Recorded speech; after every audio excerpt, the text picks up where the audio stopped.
चार धाम करना क्यों जरूरी है। जय श्री कृष्ण, राधे राधे। क्या आपने कभी सोचा है जीवन में चार धाम की यात्रा क्यों जरूरी है और आखिर चार धाम की यात्रा करने से मोक्ष की प्राप्ति कैसे होती है? क्या आप जानते हैं कि असल में चार धाम कौन से हैं? आमतौर पर लोग बद्रीनाथ, केदारनाथ, गंगोत्री और यमुनोत्री को चार धाम मानते हैं, लेकिन असल में यह सच नहीं है। पुराणों में वर्णित चार धाम कौन से हैं और इन्हें भारत की चार विभिन्न दिशाओं में क्यों स्थापित किया गया है? इस वीडियो में हम आपको बताएंगे कि चार धाम यात्रा का क्या महत्व है, चार धाम यात्रा करना क्यों जरूरी है और चार धाम यात्रा करने से मोक्ष की प्राप्ति कैसे होती है। कहा जाता है कि इस कथा के श्रवण मात्र से भक्तों की सभी इच्छाएं पूर्ण होती हैं। इसलिए वीडियो में प्रेम भाव से अंत तक बने रहिए और कमेंट बॉक्स में श्रद्धा पूर्वक हर हर महादेव लिखना न भूलें। भारतीय धर्म ग्रंथों में बद्रीनाथ, द्वारका, जगन्नाथपुरी और रामेश्वरम को चार धाम के रूप में वर्णित किया गया है। पौराणिक कथाओं के अनुसार भगवान विष्णु की उपस्थिति चार धामों में चार अलग अलग रूपों में मानी जाती है। ऐसा कहा जाता है कि रामेश्वरम में भगवान विष्णु स्नान करते हैं, बद्रीनाथ में वे ध्यान करते हैं, पूरी जगन्नाथ धाम में वे भोग का आनंद लेते हैं और द्वारका में वे विश्राम करते हैं। तो चलिए मित्रों, रामेश्वरम धाम से इस चार धाम यात्रा की शुरुआत करते हैं। रामेश्वरम एक पवित्र तीर्थ स्थल है जो तमिलनाडु के रामनाथपुरम जिले में है। रामेश्वरम मंदिर बंगाल की खाड़ी और अरब सागर के संगम स्थल पर स्थित है। इस मंदिर की स्थापना की कथा सीधे रामायण काल से जुड़ी हुई है। मान्यता है कि जब भगवान श्री राम, लक्ष्मण, हनुमान और समस्त वानर सेना के साथ लंका विजय के लिए प्रस्थान कर रहे थे, तब उन्होंने समुद्र तट पर शिवलिंग स्थापित कर भगवान शिव की उपासना की। उनकी भक्ति से प्रसन्न होकर भगवान शिव ने उन्हें विजय श्री का आशीर्वाद दिया। आशीर्वाद प्राप्त करने के बाद श्री राम ने भगवान शिव से अनुरोध किया कि वे जन कल्याण के लिए सदैव इस शिवलिंग में ज्योतिर्लिंग रूप में विराजमान रहें। उनकी इस भक्ति पूर्ण प्रार्थना को भगवान शिव ने सहर्ष स्वीकार कर लिया और तब से यह पवित्र शिवलिंग रामेश्वरम ज्योतिर्लिंग के रूप में प्रतिष्ठित हुआ। रामेश्वरम मंदिर से जुड़ा एक और महत्वपूर्ण ऐतिहासिक तथ्य सामने आता है। रामायण के अनुसार जब भगवान श्री राम माता सीता के साथ लंका विजय के बाद अयोध्या लौट रहे थे, तब उन्हें ब्रह्मा हत्या के पाप का दोष लगने की बात कही गई। इस पाप से मुक्ति पाने के लिए संतों ने श्री राम को भगवान शिव की उपासना करने की सलाह दी, परंतु द्वीप पर कोई शिव मंदिर न होने के कारण भगवान राम ने पवन पुत्र हनुमान को शिवलिंग लाने के लिए भेजा। हनुमान जी प्रभु श्री राम की आज्ञा का पालन करते हुए तुरंत प्रस्थान कर गए, लेकिन वापस लौटने में उन्हें विलंब हो गया।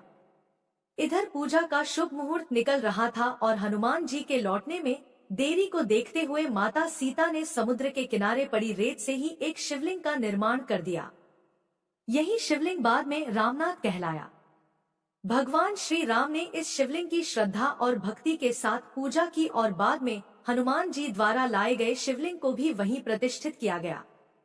इसके अलावा रामेश्वरम मंदिर अपने अद्भुत स्थापत्य और भव्यता के लिए प्रसिद्ध है। इस मंदिर का गलियारा दुनिया का सबसे बड़ा गलियारा माना जाता है, जिसके उत्कृष्ट नक्काशी और विशाल स्तंभ इसकी भव्यता को दर्शाते हैं। मंदिर के समीप समुद्र में आज भी प्राचीन पुल के अवशेष देखे जा सकते हैं, जिसे आमतौर पर राम सेतु के नाम से जाना जाता है। यह सेतु श्री राम और उनकी वानर सेना द्वारा लंका जाने के लिए बनाया गया था और इसे हिंदू धर्म के सबसे रहस्यमय और ऐतिहासिक स्थलों में से एक माना जाता है। आइए अब जानते हैं चार धामों में से पवित्र बद्रीनाथ मंदिर के बारे में। बद्रीनाथ मंदिर उत्तराखंड के चमोली जिले में अलकनंदा नदी के तट पर स्थित एक पवित्र तीर्थ स्थल है जो भगवान विष्णु को समर्पित है। यह मंदिर अलकनंदा नदी के बाएं तट पर नर और नारायण नामक दो पर्वत श्रृंखलाओं के बीच स्थित है। प्राचीन वास्तुकला में निर्मित यह भव्य मंदिर लगभग 15 मीटर ऊंचा है। इसकी संरचना 3 प्रमुख भागों में विभाजित है, जिनमें गर्भगृह, दर्शन मंडप और सभा मंडप शामिल हैं। मंदिर के अंदर 15 दिव्य मूर्तियां स्थापित हैं, जिनमें सबसे प्रमुख भगवान विष्णु की 1 मीटर ऊंची काले पत्थर की प्रतिमा है। बद्रीनाथ धाम को धरती का बैकुंठ कहा जाता है क्योंकि यह भगवान विष्णु के धामों में से एक है और मोक्ष प्राप्ति का पवित्र स्थान माना जाता है। यही कारण है कि हर वर्ष लाखों श्रद्धालु यहाँ आकर भगवान बद्री नारायण के दर्शन करने पहुँचते हैं। माना जाता है कि यह प्रतिमा भगवान विष्णु की स्वयं प्रकट यानी स्वयंभू मूर्तियों में से एक है। इस मंदिर की स्थापना और इसके नामकरण को लेकर कई पौराणिक कथाएं प्रचलित हैं। पौराणिक कथा के अनुसार बद्रीनाथ धाम पहले भगवान शिव की तपस्या स्थली थी, लेकिन भगवान विष्णु को अपने ध्यान और योग के लिए एक उपयुक्त स्थान चाहिए था। इसलिए उन्होंने एक छोटे बच्चे का रूप धारण किया और रोना शुरू कर दिया। जब माता पार्वती और भगवान शिव ने बच्चे से रोने का कारण पूछा तो मासूम बालक के रूप में भगवान विष्णु ने केदार भूमि को अपने ध्यान के लिए मान लिया। एक दूसरी पौराणिक कथा के अनुसार एक बार देवी लक्ष्मी भगवान विष्णु से रूठ गईं। उन्हें मनाने के लिए भगवान विष्णु ने इस स्थान पर गहन तपस्या शुरू कर दी। ध्यान में लीन होने के कारण वे कठोर मौसम और प्रतिकूल परिस्थितियों से पूरी तरह अनजान थे। पत्नी धर्म निभाते हुए देवी लक्ष्मी ने बद्री के पेड़ का रूप धारण कर लिया और अपनी शाखाओं से भगवान विष्णु को ढक लिया। देवी लक्ष्मी के इस प्रेम और त्याग से प्रसन्न होकर इस स्थान को बद्रीनाथ नाम दिया गया। बद्रीनाथ धाम को लेकर एक मान्यता यह भी है कि जो भक्त यहाँ दर्शन कर लेता है वह जीवन और मृत्यु के चक्र से मुक्त हो जाता है। इसके अलावा बद्रीनाथ धाम में भगवान शिव को ब्रह्मा हत्या के पाप से मुक्ति मिली थी। इसी कारण इस स्थान को ब्रह्मा कपाल के नाम से जाना जाता है। ब्रह्मा कपाल एक पवित्र ऊंची शिला है जहां पितरों के लिए श्राद्ध तर्पण किया जाता है। मान्यता है कि इस स्थान पर श्राद्ध करने से पितरों को मोक्ष और शांति की प्राप्ति होती है। अब बात करते हैं 4 धामों में से एक पुरी धाम यानी जगन्नाथपुरी की। जगन्नाथपुरी मंदिर उड़ीसा राज्य के पुरी शहर में स्थित है और हिंदू धर्म के सबसे पवित्र तीर्थ स्थलों में से एक माना जाता है। जगन्नाथ शब्द का अर्थ है जगत के स्वामी और इस मंदिर में मुख्य रूप से 3 देवताओं की पूजा होती है।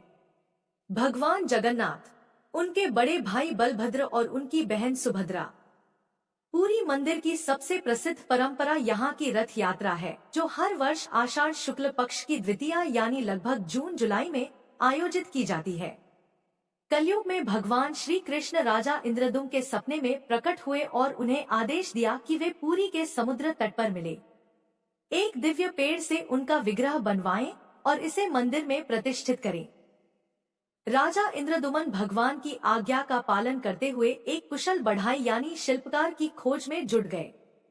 इसी दौरान उन्हें एक वृद्ध ब्राह्मण मिले जिन्होंने स्वयं इन विग्रहों को बनाने की इच्छा जताई।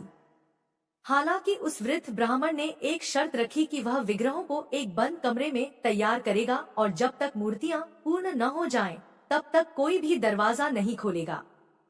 यदि किसी ने अंदर झांका या दरवाजा खोला तो मूर्तियों का निर्माण अधूरा रह जाएगा। राजा इंद्रदुम्न ने इस शर्त को स्वीकार कर लिया और वृद्ध ब्राह्मण मूर्तियों के निर्माण में जुट गए। शुरुआत में कमरे से लगातार लकड़ी तराशने की आवाजें आती रहीं, जिससे सभी को विश्वास था कि मूर्तियां बन रही हैं। लेकिन कुछ दिनों बाद अचानक कमरे से आवाज आनी बंद हो गई। राजा और रानी को यह संदेह होने लगा कि कहीं उस वृद्ध ब्राह्मण के साथ कोई अनहोनी तो नहीं हो गई। कई दिनों से कमरे के भीतर कोई आवाज नहीं आ रही थी, जिससे उनकी चिंता और बढ़ गई। आखिरकार इस संशय में राजा इंद्रदुम्न ने कमरे का दरवाजा खोलने का निर्णय लिया। जैसे ही दरवाजा खुला राजा ने देखा कि विग्रह अधूरे थे। भगवान जगन्नाथ, बलभद्र और सुभद्रा की मूर्तियों के हाथ पैर पूरी तरह तराशे नहीं गए थे। उसी क्षण राजा को एहसास हुआ कि वह रहस्यमय वृद्ध कोई साधारण बड़ाई नहीं, बल्कि स्वयं देव शिल्पकार विश्वकर्मा थे जो भगवान की दिव्य मूर्तियों का निर्माण कर रहे थे। लेकिन उनकी शर्त तोड़ी जाने के कारण वे अधूरी मूर्तियां छोड़कर अंतर्धान हो गए। हालांकि राजा ने इसे ईश्वर की लीला माना और उन अधूरी मूर्तियों को ही मंदिर में स्थापित कर दिया। यही कारण है कि जगन्नाथ मंदिर में अन्य मंदिरों की तरह पत्थर या धातु की मूर्तियां नहीं हैं, बल्कि विशेष प्रकार की लकड़ी से बनी मूर्तियों की पूजा की जाती है। जगन्नाथ मंदिर भगवान विष्णु के 8वें अवतार श्री कृष्ण को समर्पित है। वर्तमान में जो मंदिर भक्तों को दिखाई देता है उसका निर्माण 7वीं शताब्दी में हुआ था। हालांकि इतिहास में यह मंदिर 3 बार टूट चुका है। इस मंदिर से जुड़ी सबसे आश्चर्यजनक बात यह है कि मंदिर के शिखर पर लगा लाल ध्वज हमेशा हवा की विपरीत दिशा में लहराता है। वैज्ञानिक दृष्टि से इसका कोई ठोस प्रमाण नहीं मिल पाया है और यह आज भी एक रहस्य बना हुआ है। इसके अलावा मंदिर के शिखर पर स्थित सुदर्शन चक्र भी अपने आप में अद्वितीय है। पुरी में किसी भी स्थान से इस चक्र को देखें, यह हमेशा ऐसा प्रतीत होता है कि वह सीधा हमारी ओर ही देख रहा है। इस रहस्यमय संरचना को नील चक्र भी कहा जाता है और यह अष्ट धातु से निर्मित है। इन अद्भुत रहस्यों और दिव्य मान्यताओं के कारण जगन्नाथ पुरी मंदिर को हिंदू धर्म का एक अनमोल आस्था केंद्र माना जाता है, जहां भक्तों की श्रद्धा और भक्ति हर वर्ष लाखों की संख्या में उन्हें खींच लाती है। मित्रों, अब बात करते हैं 4 धामों में से एक द्वारकाधीश मंदिर की। यह भव्य मंदिर भारत के पश्चिमी तट पर गुजरात में अरब सागर के किनारे स्थित है। द्वारका नगरी को भगवान श्री कृष्ण का पवित्र निवास स्थान माना जाता है। यह न केवल भगवान कृष्ण के शासित राज्य के रूप में प्रसिद्ध है, बल्कि धार्मिक मान्यताओं के अनुसार भगवान विष्णु ने भी यहाँ शंखासुर नामक राक्षस का वध किया था। मित्रों, आइए जानते हैं कि भगवान श्री कृष्ण को द्वारका की स्थापना क्यों करनी पड़ी। इसके पीछे एक रोचक और ऐतिहासिक कथा छिपी है। जब भगवान श्री कृष्ण ने मथुरा के अत्याचारी राजा कंस का वध किया तो कंस के ससुर मगधराज जरासंध ने इस पर क्रोधित होकर यादव वंश का संहार करने का संकल्प लिया। अपने प्रतिशोध की आग में जलते हुए जरासंध बार बार मथुरा और यादवों पर आक्रमण करता रहा, जिससे नगरवासियों को संकट का सामना करना पड़ा। अंत में यादवों की सुरक्षा और शांति सुनिश्चित करने के लिए श्री कृष्ण ने मथुरा छोड़ने का निर्णय लिया। सभी यादवों के लिए एक रक्षित और नई नगरी बसाने के उद्देश्य से भगवान श्री कृष्ण ने विश्वकर्मा को द्वारका नगरी की स्थापना का निर्देश दिया। विश्वकर्मा ने अपने दिव्य वास्तु शिल्प कौशल का प्रयोग करते हुए मात्र एक ही रात में इस भव्य और अभेद्य नगरी का निर्माण पूरा कर दिया। इसके बाद भगवान श्री कृष्ण अपने सभी यादव बंधुओं के साथ द्वारकापुरी चले गए और वहां से अपना शासन संभाला। उन्होंने द्वारका नगरी पर पूरे 36 वर्ष तक राज किया। जब श्री कृष्ण ने बैकुंठ प्रस्थान किया तो एक अद्भुत घटना घटी। भगवान की यह स्वर्णिम नगरी स्वतः समुद्र में समा गई और अंत में सिर्फ श्री कृष्ण का मंदिर ही बचा रहा। कहा जाता है कि आज भी द्वारका नगरी के अवशेष समुद्र के भीतर मौजूद हैं और समय समय पर कई पुरातात्विक खोजों में इसके प्रमाण मिलने के दावे किए जाते हैं। हालांकि इस विषय पर अलग अलग मत है। कहते हैं कि जब द्वारका नगरी समुद्र में समा गई तब भगवान श्री कृष्ण के परपोते वज्रनाभ ने मुख्य मंदिर का निर्माण कराया, जिसे आज का द्वारकाधीश मंदिर कहा जाता है। माना जाता है कि यह मंदिर लगभग 2500 वर्ष पुराना है। यह मंदिर 7 मंजिला है और इसमें 2 मुख्य द्वार हैं, जिन्हें स्वर्ग द्वार और मोक्ष द्वार कहा जाता है।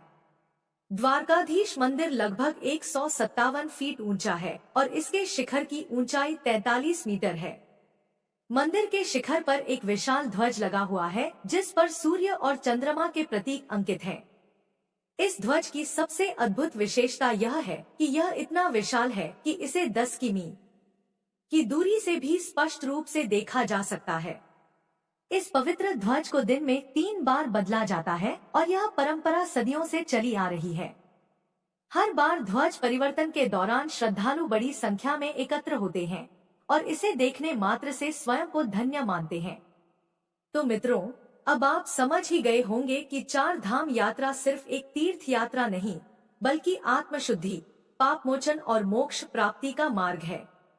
यह यात्रा हर हिंदू के जीवन में एक बार अवश्य होनी चाहिए, क्योंकि यह सिर्फ देव दर्शन ही नहीं, बल्कि आत्मिक शांति और धर्म की गहराई को समझने का भी अवसर है। अगर आपको यह कथा जानकारी पूर्ण लगी हो तो इसे ज्यादा से ज्यादा लोगों को शेयर करें, ताकि और भी लोग इस दिव्य यात्रा के महत्व को जान सकें। कमेंट में हर हर महादेव लिखना न भूलें। कृपया हमें बताएं कि क्या आप में से कौन 4 धाम की यात्रा कर चुके हैं और कौन 4 धाम यात्रा पर जाने का संकल्प ले चुके हैं। ऐसे ही और भी रोचक और आध्यात्मिक वीडियो के लिए चैनल को सब्सक्राइब कर लें। आपको यह जानकारी कैसी लगी? कृपया कमेंट करके जरूर बताएं। वीडियो पसंद आया हो तो लाइक करें और अपने के साथ शेयर करें। फिर मिलते हैं एक और दिलचस्प वीडियो के साथ। जय श्री कृष्ण। धन्यवाद।